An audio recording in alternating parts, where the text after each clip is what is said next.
While it's not entirely necessary, it is recommended you watch Episode 9, Marvel Annuals Part 1, 1962 to 65, before watching this episode.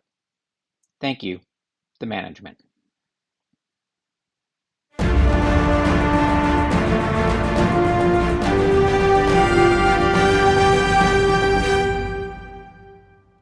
Welcome back to Tales from My Spinner Rack. I'm Gary Zasselman, the former Director of Programming and Publications for Comic-Con International San Diego, and this is Episode 10 of my ongoing series of videos devoted to the comics I loved growing up in the 1960s and 70s. This time, we continue a look back at some of the most favorite comics of my childhood. This is Marvel Annuals Part 2, 1966 to 69, covering the last initial years of the king-size special summer books that were the pinnacle of the Marvel Age of Comics. 1966 marks the low point of the golden age of Marvel Annuals, as far as I'm concerned. Gone were any special features that made the first Fantastic Four and Spider-Man annuals so great. A welcome addition was a black and white / gray tone introduction page for each annual on their inside front covers, but for the most part, the 1966 annuals consisted of one new story, ranging anywhere from 19 to 30 pages, and a new cover. The rest was all reprint. By 1966, Marvel had more features and more staff. Stan Lee had persuaded both John Romita and Gene Colan to come over from DC Comics' Romance line. Romita took over Daredevil with issue number 12, released in November of 1965. Within 7 months or so, he'd take over Amazing Spider-Man from the departing Steve Ditko in May of 1966 with issue number 39, quickly becoming a major Marvel talent. Gene Colan masqueraded as Adam Austin when he first drew the new Submariner feature in Tales to Astonish, starting with issue number 70, released in May 1965. He'd soon be drawing Daredevil when Romita moved over to Spidey. And in another year or so, John Buscema would become another Marvel workhorse with his work on Avengers, starting on issue number 41, released in May 1967. That may explain why the 1967 and 1968 Marvel annuals were all new material. With so much more new talent, including writers Roy Thomas and Gary Friedrich, there were plenty of hands on deck to create new books. And while 1966 did bring more annuals than ever before, in fact 7 of them, the most ever in the swinging 60s, a lot of those books' page count featured reprints. This was also the year the books ceased using the word annual on the covers, and instead became king-size specials, except for Millie the Model. She was queen-size special. As for me, I'm sticking to calling them annuals in this video, except when referring to their actual long-winded titles. Sue me.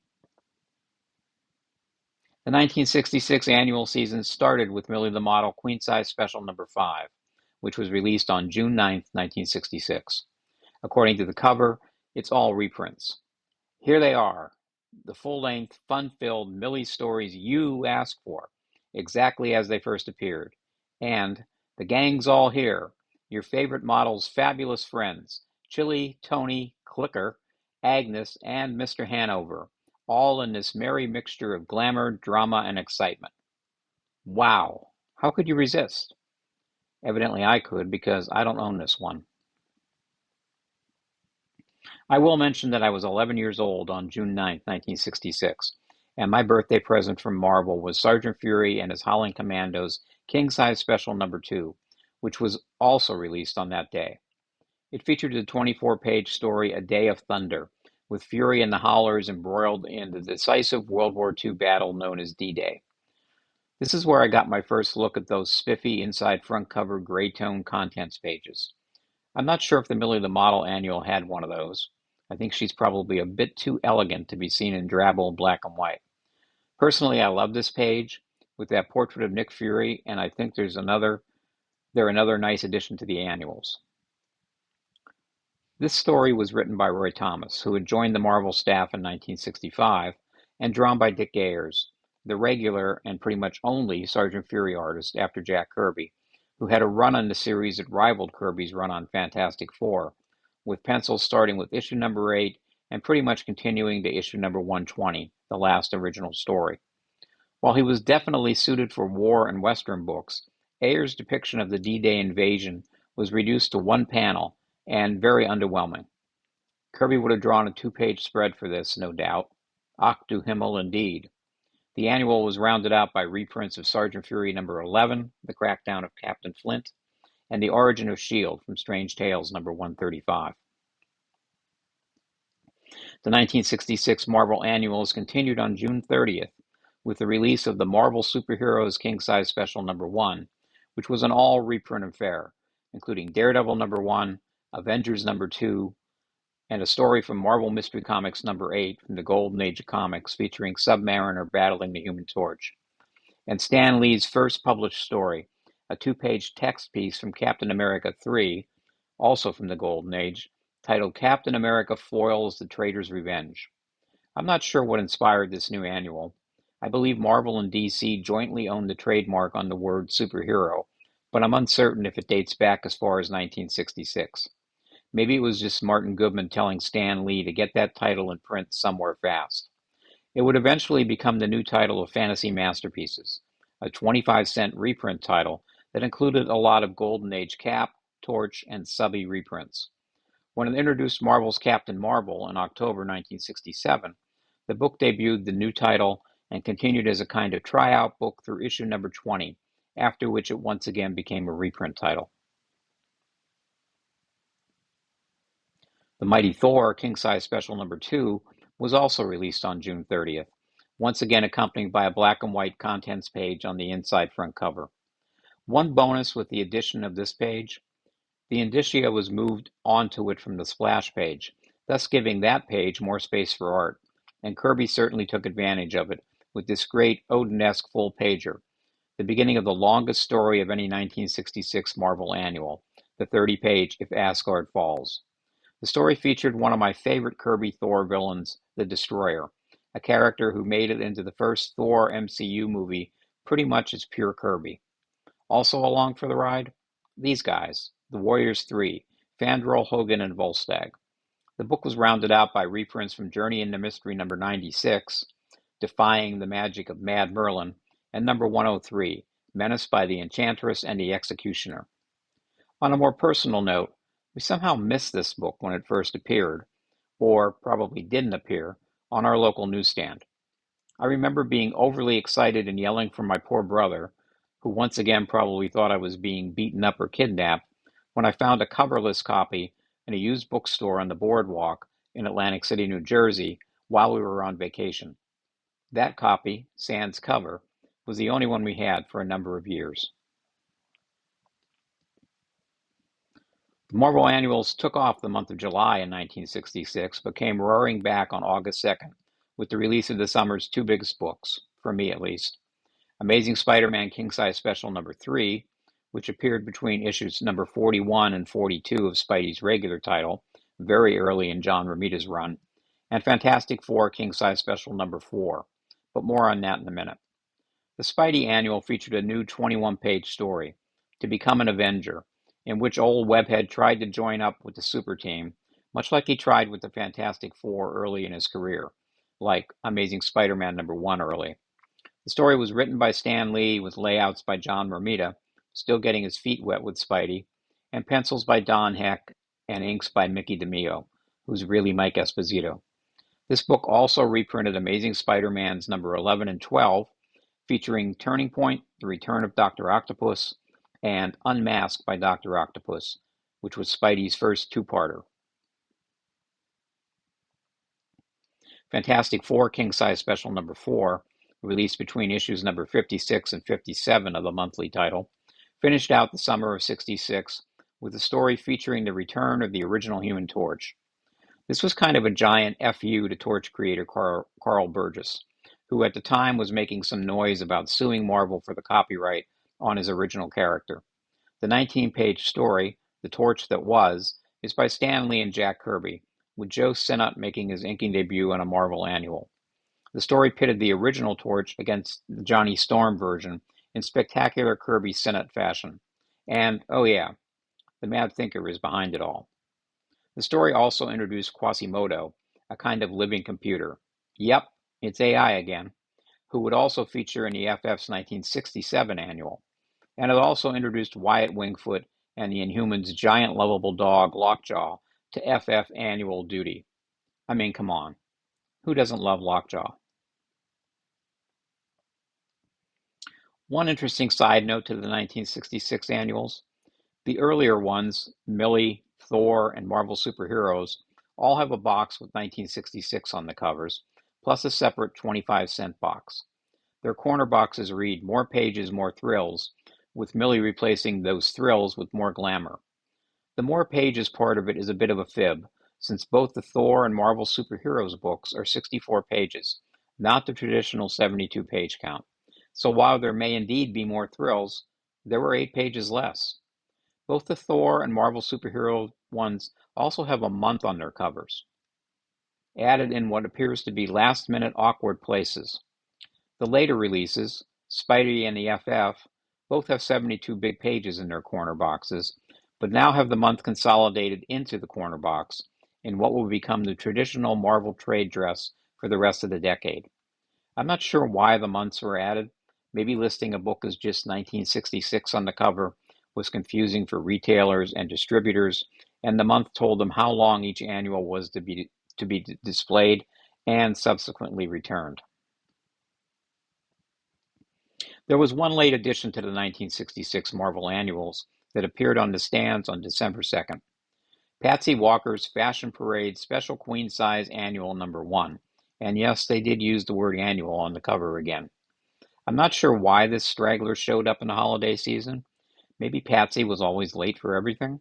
And while I don't own this book, it looks to me like a collection of hairstyles and fashion design pages, with a cover that touts over 200 heavenly hairstyles and more than 250 fabulous fashions, plus a dazzling display of beauty tips, quizzes, and special bonus features. I'm sure it was a nice, cheap Christmas present for some lucky Patsy Walker fans, though.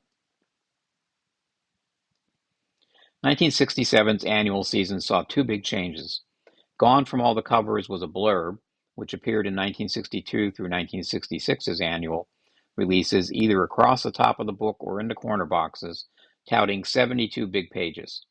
That's because all the Marvel annuals from 67 and 68 very quietly shrank to just 64 pages. Evidently Stan Lee, or Martin Goodman, didn't feel the need to headline "less pages, less thrills" on the covers. But minus those extra 8 pages, the annuals became light enough to be, as the cover's corner box screamed instead, all new, not a single reprint. Strap in, folks, because we're definitely entering the golden age of Marvel annuals. 1967 started with the usual suspect, Millie. The Millie the Model Queen Size Special Number 6 was released on June 1st. I'm not sure if the cover story, get it? It's a modeling pun, The Wedding of Tony Turner, was a new story or not. The cover states, plus some of Millie's most glamorous adventures of the past.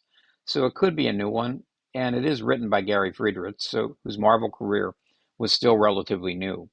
And after all, another famous Marvel wedding between Sue and Reed was saved for an annual issue.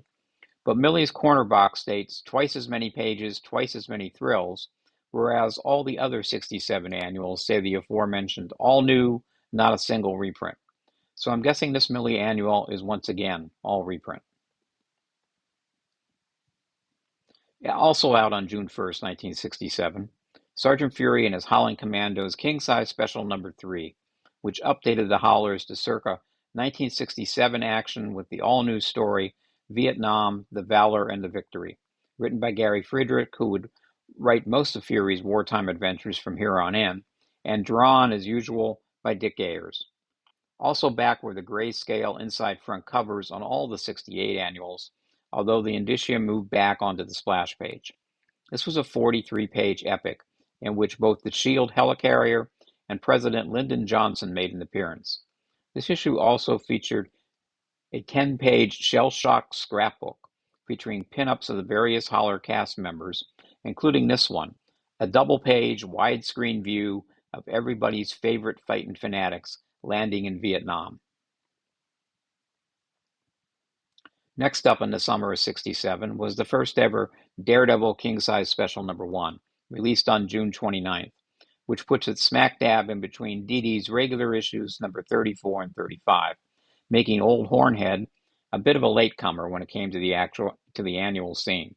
If, as the story goes, Martin Goodman told Stan Lee he wanted another character like Spider-Man back in 1963, this annual proves it. The 39-page main story is a rehash of Spider-Man Annual #1's epic supervillain team-up, the Sinister Six, this time called Electro's Emissaries of Evil, and unfortunately points out how lame Daredevil's villains were. Just look at this lineup: Electro, the Matador, Leapfrog, the Gladiator, and Stiltman. Only 5 compared to Spidey's 6. While Gene Colan does his best as the regular Daredevil artist with some really dynamic art, unfortunately Stan the Man's script is a bit on the weak side.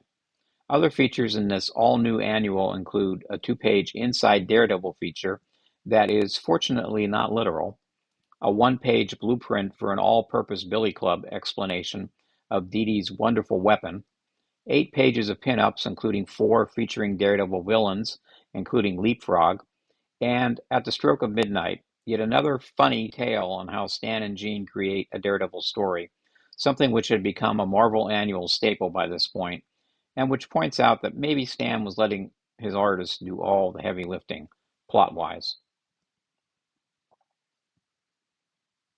Also new to annual season was Avengers King Size Special #1, which was released on July 11th, 1967, between Avengers number 44 and 45, making the Avengers even later to join the annual lineup than Daredevil.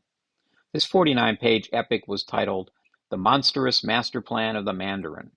It was written by Roy Thomas and drawn by Don Heck, the former artist on the Avengers regular title.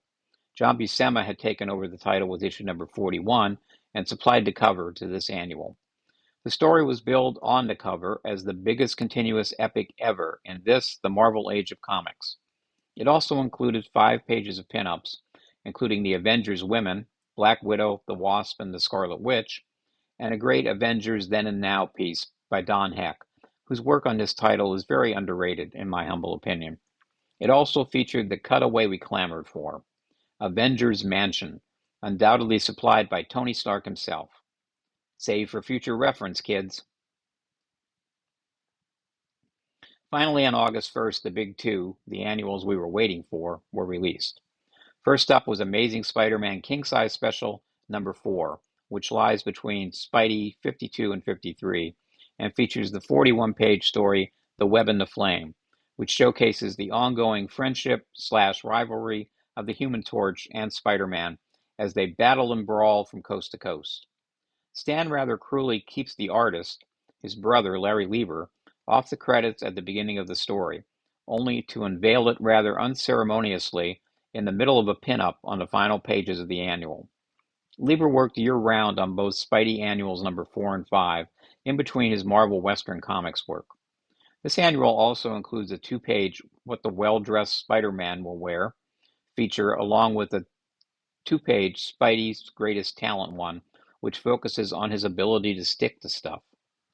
Ooh. There's also 13 pages of pinups and other special features, including one on Spidey's strength, which includes a very obvious Kirby Hulk paste-up.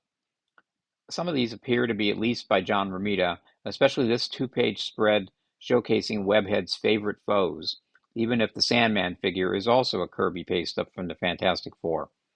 To be honest, this whole thing might be all Romita paste-up too. And speaking of the FF, Fantastic Four King Size Special #5 falls between FF's number 67 and 68 and was a rather audacious issue, focusing more on the huge supporting cast of characters of the ongoing Fantastic Four saga, including the Inhumans, Black Panther, and Silver Surfer.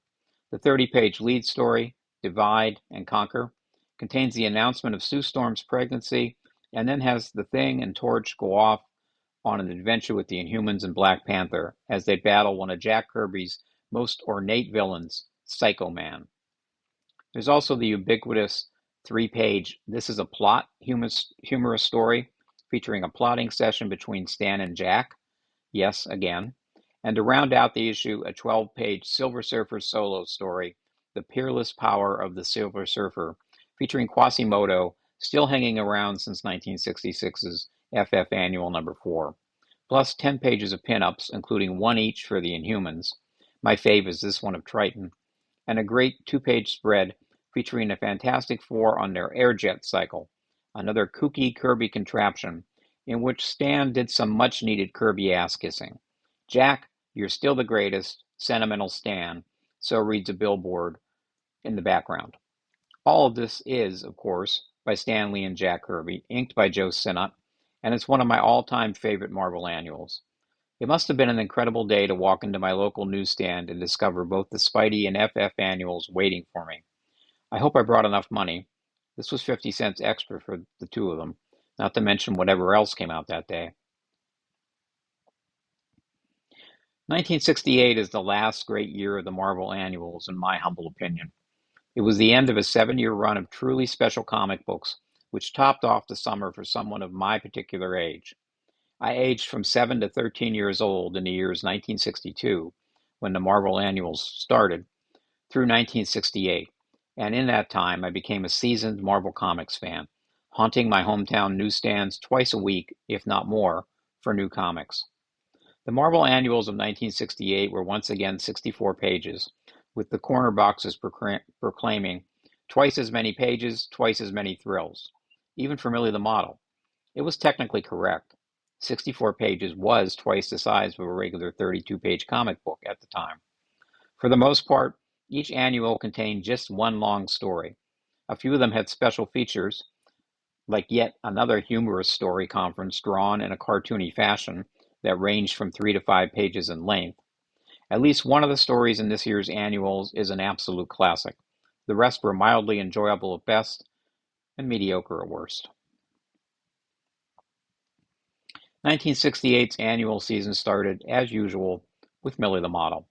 The new Millie the Model Queen-Size Special number 7 was released on June 11th.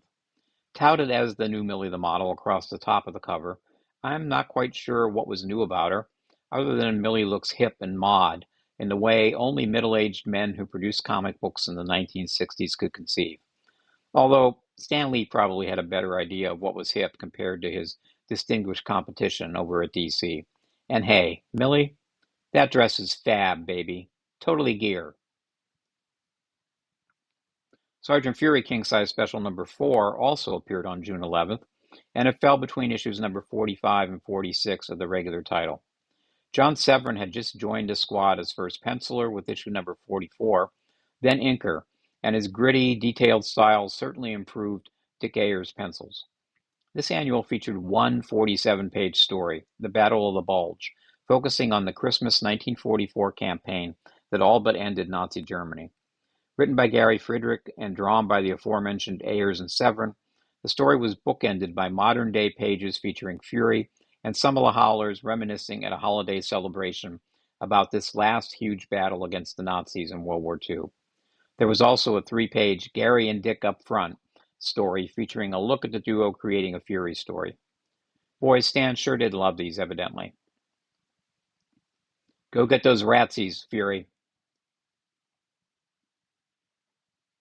July 8th saw the release of Avengers King-Size Special number 2, between Avengers number 56 and 57, featuring a 44-page story, and Time, the Rushing River, by Roy Thomas, Don Heck, Werner Roth, and Vince Colletta. This was one of those new Avengers meets old Avengers team-ups, featuring yet another time-spanning villain, the Scarlet Centurion, who may or may not be Doctor Doom, Kang, or Rama-Tut. Seriously? Who the hell knows? Once again, another, funny, behind-the-scenes 5-page story, Avengers Assemble, was by Roy Thomas, John Buscema, and inker Frank Giacoia. But this annual also had a stunning 2-page pinup of everyone who was ever a full-fledged Avenger by Buscema, who was the regular title's penciler at the time. He also provided the great cover, one of a series by him over the years for Marvel, showcasing dynamic figure work with characters battling each other over an all-black background. See also Submariner number 8 and Fantastic Four number 112. The Incredible Hulk, King Size Special Number 1, was released a week later on July 16, 1968, smack dab between Hulk 108 and 109. It's probably most famous for this Jim Steranko cover, with old Greenskin's face altered a bit before publication, but still amazing. It may just be the best thing about this issue. Clocking in at a mammoth 51 pages, this behemoth of a story was written by Gary Friedrich and drawn by Marie Severin and Sid Shores, and features the Hulk versus the Inhumans, only it's a pretty different cast of Inhumans, except for Black Bolt, Maximus, and Lockjaw. Much as I love seeing this much work by Marie Severin in any one place, this is a talky, way too long story, highlighted only by Hulk taking on Lockjaw for a page and yelling Hulk attack and Hulk kill on a single page. I'm not sure I'd ever seen Hulk kill before or since, but the last new Hulk book I read was probably in the early 2000s. And let's face it, if Hulk had a dog, it would have to be Lockjaw. The annual also featured a panoramic pinup of the Hulk, as depicted by every artist who ever drew old Greenskin, at least in paste-ups from previous issues of Tales to Astonish and Incredible Hulk. Sadly and bewilderingly, this page, the final one in the book, was missing from the copy I bought recently. I guess I'm going to have to buy another. Also released on July 16th was Tales of Asgard number 1, which looks like a regular summer annual. It could even be considered Thor Annual number 3, I guess. Starring the God of Thunder and other longtime residents of Asgard, it's an all-reprint issue featuring the first 10 of the backup stories from Journey into Mysteries number 97 through 106, all by Stan Lee and Jack Kirby. It doesn't have the twice as many pages, twice as many thrills trade dress of the other 1968 annuals, even though it was released alongside them. I included on my spinner rack with the other Marvel annuals, though, just for old time's sake, and a fond memory of another surprise summer Marvel 25-cent book. And oh, that killer Kirby cover.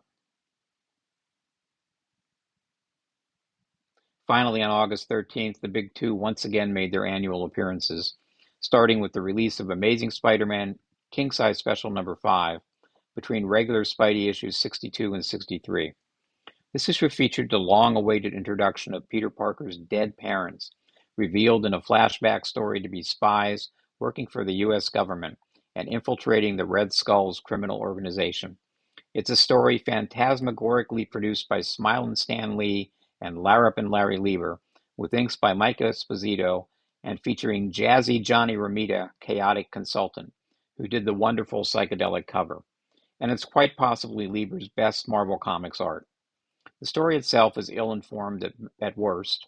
The Red Skull was in suspended animation during the time span of the tale, and well-meaning at best, to at least give us an idea of who Spidey's parents were, as Peter discovered they were traitors. Or were they? There's also 6 pages of pinups, including a map of Peter Parker's New York City life titled Where It's At, and this oddity that smacks of last-minute filler desperation material. What if Spidey was drawn by other artists for other publications? And of course, there was the requisite 3-page humorous story, Here We Go Applauding. The final Marvel Annual of 1968 was the Fantastic Four King Size Special number 6, an absolute classic story, the one where Sue Storm gives birth to her son with Reed Richards. It is, I think, Jack Kirby's last great FF story, sandwiched between FF's number 80 and 81, and includes his last great Fantastic Four villain, Annihilus, the living death that walks, and the scourge of the negative zone, where Reed, Thing, and Human Torch travel to procure the cosmic control rod to save Sue's life during childbirth. It's 48 pages of pure perfection, with no fewer than 7 splash pages, amidst lots of pages with big panels, all gloriously inked by Joe Sinnott. There's even a 2-page Kirby collage, which I've eliminated the gutters for your viewing pleasure. I was never a fan of these experiments by King Kirby, but in retrospect, I think it's because the printing technology of the time just wasn't there to make these things look as good as they should have. This one is about as good as it gets for back then. There are no special features in this annual, just a spectacular movie-length epic complete in this collector's item issue. A bit of way-out wonderment as none but Stan the Man Lee and Jack King Kirby could create it. Yes, It truly was the hyperbolic age of Stan Lee. The last Lee Kirby FF annual ended on an upbeat note, with this touching final panel underscoring the family aspect of the series, which helps set it both apart from and above all other comic book series of its time. Sadly, the beginning ended up being the beginning of the end for Kirby and Marvel. He'd be gone within 2 years, and other than covers and one bizarre issue of What If, he'd never draw a Fantastic Four story again. Marvel was at the end of its onerous relationship with Independent News in 1968, and now able to publish more titles. The company opted for more 25-cent books, in addition to breaking up their split books. When the first issue of Silver Surfer debuted on May 16th, it was a 25-center. Not Brand Ech, its humor title, grew to a 64-page book with number 9, on sale in August. And Marvel Superheroes continued its 25-cent run throughout the year as a tryout book with a number of old and new concepts, including the Black Knight, the Phantom Eagle, Kazar, Doctor Doom, and something called The Guardians of the Galaxy, released in October, which looked very little like the Guardians we know today from their Marvel Cinematic Universe trilogy. Personally, I felt like the 25 centers made the annuals a little less special, but I didn't know what was around the corner in the coming year. The Marvel annuals were back in 1969, continuing the numbering, but sadly, even though the corner boxes had the traditional twice as many pages, twice as many thrills hyperbola, these were pretty much filled with all reprints, albeit with new covers. 2 issues in particular had some new stuff inside, so let's take a look at those. Sergeant Fury and his Howling Commandos King Size Special number 5 reprinted Sergeant Fury number 6, The Fangs of the Desert Fox, and number 7, The Court Martial of Sergeant Fury. But it sure looks like someone at Marvel may have conceived this as a new annual. Released on June 17, 1969, between Fury issues 57 and 58, this annual contains 7 pages of special material, including a 4-page recap of Fury's friends and foes, drawn by Dick Ayers and John Severin, and more than likely written by Gary Friedrich, the regular series writer at the time. There's also a 4-page Weapons of War feature, which may or may not be reprint material. I know the Guns pages is from an early Jack Kirby issue of Sergeant Fury. I'm not sure about the pages that focus on tanks and planes, which appear to be the work of John Severin. Fantastic Four King Size Special number 7, released on August 5, 1969, between FF issues 91 and 92, features the last new Kirby cover for the 1960s FF annuals. It reprints the first story from Fantastic Four number 1 featuring the Mole Man, which I erroneously said appeared in FF Annual number 1 in episode 9, oops, and the 2 Doctor Doom stories from FF Annual number 2. But it's most notable for including yet another bullpen photo feature, this time a 4-pager featuring just about everyone working for Marvel in 1969. As someone, more than likely Stan or Roy, put it, because you demanded it. Here's a veritable rogues gallery of candid photos featuring just about everybody in the whole Blaine bullpen. Caution, these photos may self-destruct. It shows how much the company had grown in the 5 short years since the original bullpen photo feature in Marvel Tales Annual number 1 back in 1964. And it's kind of a nice bookend to the whole Marvel Annual saga, which, as far as I'm concerned, ended a year earlier in 1968. Marvel continued publishing annuals long after the 1960s, but they seemed to be either reprints or part of some extended storyline that tied into numerous regular issues or themed annuals across the line. Maybe it was how old I was when I first found them, but I'll always remember the Marvel annuals of the 1960s in a rarefied light. Those special king-size issues, coupled with long, hot summers out of school, remain an idyllic part of my memory, something that rarely has been replicated. Luckily, I still have copies of all of them, so I can take them off my spinner rack, where they permanently reside, and enjoy them again and again. The end. There are 9 other full-length Tales from my spinner rack episodes here on YouTube, featuring everything from Bat Baby to part 1 of our Marvel Annuals overview, and of course, more to come. Please like, comment, subscribe, and turn on notifications for the latest Tales from my spinner rack videos. Visit my blog for the first iteration of Tales from My Spinner Rack, featuring close to 40 nostalgic essays on the comics I grew up loving in the 1960s and 70s. Each post has tons of scanned artwork, including covers, story pages, and even some original art. Just click on any post on the homepage and then on Tales from My Spinner Rack in the category list on the right to access all my posts. That's www.innocent-bystander.com. Follow me on Instagram at Tales from My Spinner Rack. It's all one word. Or if you want to stalk me personally, follow me at GG92118. I don't do X. I don't do Threads. There is no official Tales from My Spinner Rack Facebook page. And all my TikTok stuff is just me watching cat videos and saying, "Aww." We'll be back with another Tales from My Spinner Rack video based on my Comic-Con 2024 panel. More info on that coming soon.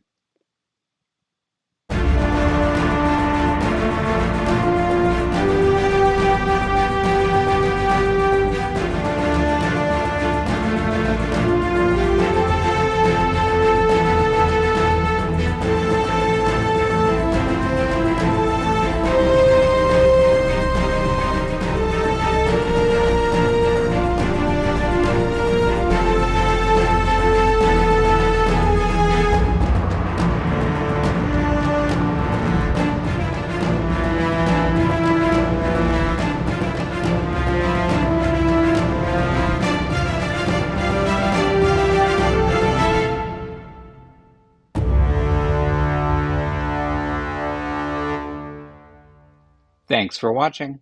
Good night.